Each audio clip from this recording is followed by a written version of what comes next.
বন্ধুরা, আপনাদের গাছেও কি এই রকম পরিমাণে বেগুনের ফলন আনতে চান?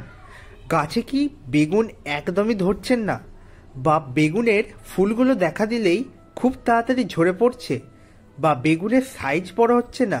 তাহলে আজকের ভিডিওটি রইল আপনাদের জন্য। নমস্কার দর্শক বন্ধুরা, আমি অনিশ এবং আপনারা দেখছেন গার্ডেন বাংলা। আজকের ভিডিও সকল দর্শক বন্ধুকে জানাই অনেক অনেক স্বাগত।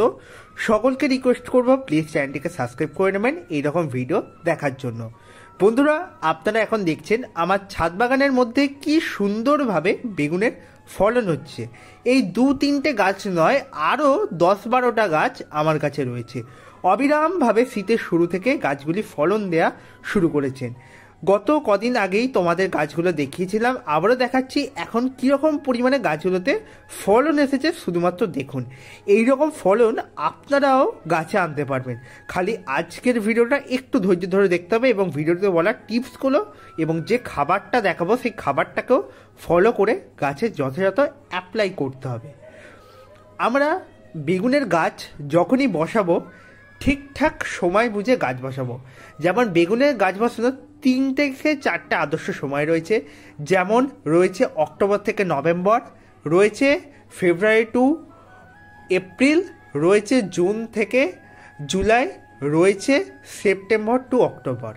এই টাইমগুলোয় বেগুন গাছে চারা প্রতিস্থাপন করলে আপনারা মরশুমি যে বেগুন, সেই বেগুনের চারা বসিয়ে প্রচুর পরিমাণে ফলন নিয়ে আসতে পারবেন। আর আমার কাছে এই বেগুনের গাছগুলো বসানো রয়েছে 12 ইঞ্চি গ্রো ব্যাগের মধ্যে।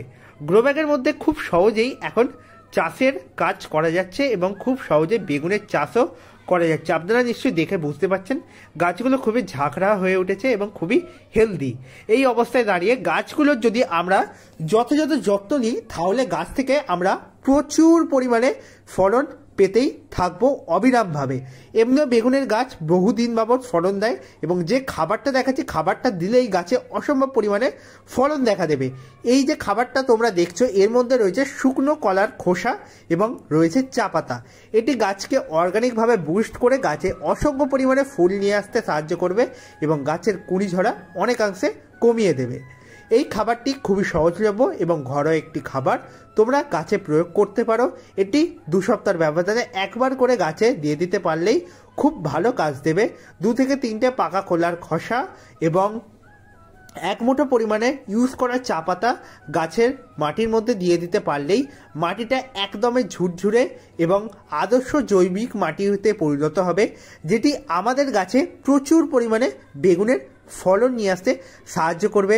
কারণ আমরা প্রত্যেকেই জানি চা পাতার মধ্যে নাইট্রোজেন রয়েছে এবং অল্প কিছু পরিমাণে ফসফেট রয়েছে এবং কলার খোসার মধ্যে প্রচুর পরিমাণে পটাশিয়াম রয়েছে, যেটি গাছে এনপিকে খাবারের চাহিদা দূর করবে এবং গাছে প্রচুর পরিমাণে ফুল নিয়ে আসতে সাহায্য করবে এবং একটুও বেগুনের কুঁড়ি ঝরতে দেবে না। এই আরেক জায়গায় গাছগুলো রয়েছে, এগুলো হচ্ছে 10 ইঞ্চি গ্রো ব্যাগের মধ্যে। তাতেই কত পরিমাণে বেগুনের ফলন হচ্ছে এবং প্রত্যেকটা বেগুনের জাতি হচ্ছে খুবই দারুণ হাইব্রিড প্রজাতি। আপনারা যখন বেগুনের চাষ করবেন বা ছাদের মধ্যে শখে গাছ করবেন, হাইব্রিড প্রজাতির গাছগুলি সমস্ত সময় করার চেষ্টা করবেন, কারণ এই গাছগুলিতে খুবই অল্প সময়ের মধ্যে ফলন চলে আসে। বেগুনের চারা বসানোর 25 দিনের মধ্যে গাছগুলো থেকে আমি ফলন পাওয়া শুরু করে দিয়েছি। এখনও কিন্তু ফার্স্ট হারভেস্টিং হয়নি, ফার্স্ট হারভেস্টিং হওয়ার আগেই এই ভিডিওটা হচ্ছে এবং আপনাদের সামনে এই পরিচর্যাগুলো তুলে ধরছি, যেগুলো আমি এই সময়তে আমার বেগুন গাছগুলোতে আমি গোটা বছর জুড়ে করে থাকি। এই যে বেগুনের গাছগুলো দেখছো একদমই ফ্রেশ রয়েছে। এই গাছগুলো ফ্রেশ থাকার পেছনে অবদানটা মূলত আমার তৈরি স্পেশাল কীটনাশকের ভিডিওটা কেউ যদি না দেখে থাকো লিঙ্ক ডেসক্রিপশানে দিয়ে দেবো এবং আই বাটনের লিঙ্কটি আসছে, তোমরা অবশ্যই দেখে নিতে পারো। আর এছাড়াও আমি এদের কীটনাশক হিসাবে যেটা প্রয়োগ করছি আমার তৈরি ঘরোয়া কীটনাশক এবং মাঝে মধ্যে নিম তেল স্প্রে করছি। এটি গাছকে রোগ প্রতিরোধ ক্ষমতা স্ট্রং করতে এবং গাছে যে সমস্ত পোকামাকড় দেখা দেয় সেগুলো দূরে রাখতে সাহায্য করে। যাদের গাছে মাকড়ের সমস্যা শুরু হয়ে গেছে ইতিমধ্যে, তারা এখন গাছে প্রয়োগ করবে ওস্তাদ এবং টাপগড়। এবং গাছের পাতাগুলিকে এরকমভাবে উল্টে পাল্টা দেখে নেবে যে কোনো পোকার লার্ভা বা ডিম রয়েছে কিনা, তাহলে ভালো করে স্প্রে করতে হবে এবং মিলিবাগ দেখা দিলে একতারা স্প্রে করতে হবে। তোমরা যারা জৈবভাবে করো কাকা স্প্রে করো, নাহলে আমার তৈরি ঘরোয়া কীটনাশক প্রয়োগ করে দুর্দান্ত তোমরা রেজাল্ট পাবে। আমি যে কীটনাশকটা বানিয়েছি তামাক পাতা এবং ডেটলের সহগে, এটি একটি ঘরোয়া কীটনাশক যেটি গাছে পোকামাকড় দূর করতে অনেকাংশে সাহায্য করে। আর এই যে বন্ধুরা গাছগুলো দেখছো, এইগুলোতে কিন্তু কীটনাশক খুব একটা আমি প্রয়োগ করিই না, আমার তৈরি ঘরোয়া কীটনাশকই শুধুমাত্র প্রয়োগ করি এবং মাঝে মধ্যে নিম তেল দিই।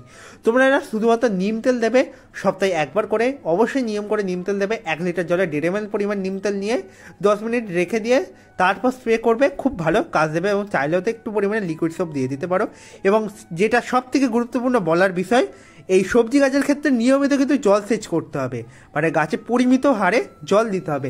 আমার এই বেগুনের গাছগুলো রয়েছে, এই এখন 3 ফিট হাইটের গাছগুলো দিনে 2 বার করে জল দিতে লাগছে, সকালে একবার এবং বিকালে একবার। এতেই গাছগুলো খুবই দারুণভাবে বেড়ে উঠছে এবং অসম্ভব পরিমাণে ফলন দিচ্ছে। যদি জল দিতে 19-20 করে ফেলো, মানে জল দিতে ভুলে যাচ্ছ, সেক্ষেত্রে তোমাদের গাছে সমস্যা দেখা দেবেই। এবং এই যে বেগুনগুলো দেখছো, এগুলো খুবই দ্রুতার সাথে বেড়ে উঠছে। জাস্ট 2 দিন আগে ফুল থেকে এই ছোটো ছোটো ফল ধরা শুরু হয়েছে এবং সেখান থেকেই আজ বেগুনগুলো একটু একটু করে বেড়ে উঠছে। শুধুমাত্র খাবার হিসেবে এই খাবারটাই দিচ্ছি, আর এক্সট্রা কোনো তেমন খাবার দিচ্ছি না, তাতেই গাছগুলো দারুণভাবে বেড়ে উঠছে। এবং এর পাশাপাশি গাছকে প্রত্যেক দিন একবার করে সন্ধ্যার টাইমে বা সকালের টাইমে স্নান করিয়ে দেবে। সেক্ষেত্রে গাছের পাতায় পোকামাকড়ে বাসা বাঁধার প্রবণতাটা অনেকাংশে কম হয়ে দাঁড়াবে। তোমরা এরা জমিতে বাগান করবে বা জমিতে বেগুনের চাষ করবে, তারা জৈব সারের পাশাপাশি রাসায়নিক খাবার এমওপি এবং সুপার ফসফেট দুটো মিশিয়ে নিয়ে প্রত্যেকটা গাছের জন্য 10 গ্রাম করে দিতে পারো। এক্ষেত্রে দুর্দান্ত ফলন পাবে। যারা ছাদ বাগানে করবো এবং ছোট করে বাগান করে বাড়ির সামনে করছো, অল্প গাছ রয়েছে, যারা চাষের জন্য করছো, অবশ্যই জৈব পদ্ধতিতে গাছ করার চেষ্টা করো। এবং গাছের টাইম টু টাইম যে সমস্ত শুকনো পাতাগুলো থাকবে অবশ্যই তুলে ফেলতে হবে। গাছে কখনোই শুকনো রোগগ্রস্ত পাতা একদমই রাখা যাবে না, সেক্ষেত্রে গাছে বিভিন্ন ধরনের সমস্যা এই পাতাগুলো থেকে সৃষ্টি হবে। তো বন্ধুরা, এই 3 থেকে 4টে বিষয় মাথায় রাখতে হবে। এরপর যেটা সবথেকে গুরুত্বপূর্ণ বিষয় বলে আমি মনে করি, সেইটি হচ্ছে গাছে পিজিআরের প্রয়োগ। আমরা যতই খাবার দিই না কেন, আমাদের গাছ খাবারগুলো ঠিকঠাকভাবে নিতে পারছে কি না পারছে সেটা কিন্তু অনেকাংশে পিজিআরের ওপর নির্ভর করছে। পিজিআর মানে প্ল্যান্ট গ্রোথ রেগুলেটর।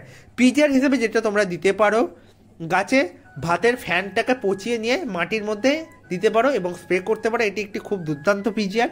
এর পাশাপাশি বাজার থেকে তোমরা কিনতে পারবে মিরাকুলার গ্রিন, মোমোবিন, সুপার সোনাটা। এগুলো একটু দাম পড়ে যায়, কিন্তু গাছে প্রয়োগ করলে খুব ভালো রেজাল্ট পাওয়া যায়। আর বেশিরভাগটাই অর্গানিক পিজিআর হয়, তাই গাছে প্রয়োগ করতে গেলে কোনো সমস্যার সম্মুখীন হতে হয় না। আর বন্ধুরা, এই সময় গাছে মাইটসের অ্যাটাক এবং মিলিবাগের অ্যাটাক হয়, তাই অবশ্যই মাথায় রেখো এবং গাছগুলোকে নিয়মিতভাবে ওয়াচে রেখো, তাহলে তোমরা গাছ থেকে যথার্থ পরিমাণে ফলন পেতে পারবে। তো বন্ধুরা, এই ছিল আজকের ভিডিও। আশা রাখছি আপনাদের ভিডিওটি ভালো লেগেছে। যদি ভালো লাগে একটি লাইক করে দিতে পারেন এবং চাইলে অবশ্যই একটি সাবস্ক্রাইব করে দিতে পারেন এবং ভিডিওটিকে শেয়ার করে অবশ্যই আমাকে সাপোর্ট জানাতে পারেন এবং কমেন্টে আপনি অবশ্যই জানাবেন আপনাদের বেগুন গাছ করার অভিজ্ঞতা।